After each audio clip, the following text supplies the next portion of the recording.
Sydney, make some goddamn noise! So I just recently moved houses, which is cool, man. I went from a predominantly black neighborhood into a white neighborhood, and I wanted to do the right thing, so I went door knocking to let the friendly white people of my apartment know that I live here. Don't call the cops. So I went and I knocked at the apartment across the hall, and this sweet old lady opened the door, and I was like, hey, my name is... She's like, help! But she said help with such fear in her voice, I thought someone was behind me.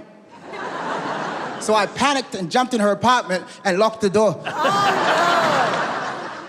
But she just kept calling out for help. She's like, help, help. I'm like, ma'am, my name is Emo. I'm your new neighbor. I just want to let you know if you ever need anything, just give me a shout. As I'm walking off, I hear her say, we don't keep cash in the premises. I'm like, what? I did love the area I'm living in. The scariest thing I've had in my area was a Jehovah's Witness knocking at my door. You ever had one of those? He's like, hey, my name's Ezekiel. I'm like, hey, Ezekiel, my name's Emo. He's like, hey, Emo, can I ask you a question?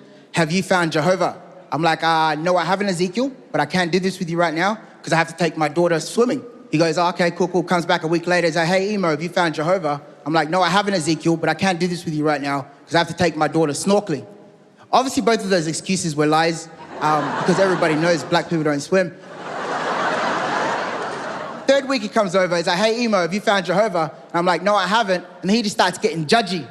He goes, well then, mate, you're lost. I'm like, Ezekiel, you've been in my house 3 weeks in a row looking for this Jehovah fellow. And you have the nerve to say, I'm lost? If we've learned anything over the last few years, ladies and gentlemen, we're a lot more smarter now, we're a lot more socially conscious. Like, ma'am, do you remember when they first started charging 15 cents for plastic bags? Do you remember that? I was at the grocery store behind this African lady, and she had just found out they were charging 15 cents for the plastic bags. Cashier was scanning items. Boop, boop, boop. Ma'am, would you like to purchase some plastic bags for 15 cents? African lady's like, what for? Cashier's like, ma'am, we had to get rid of old plastic bags and bring out these new ones. And the African lady's like, I'm not paying for these plastic bags. And then she started stacking the grocery on her head. And then she just walks out.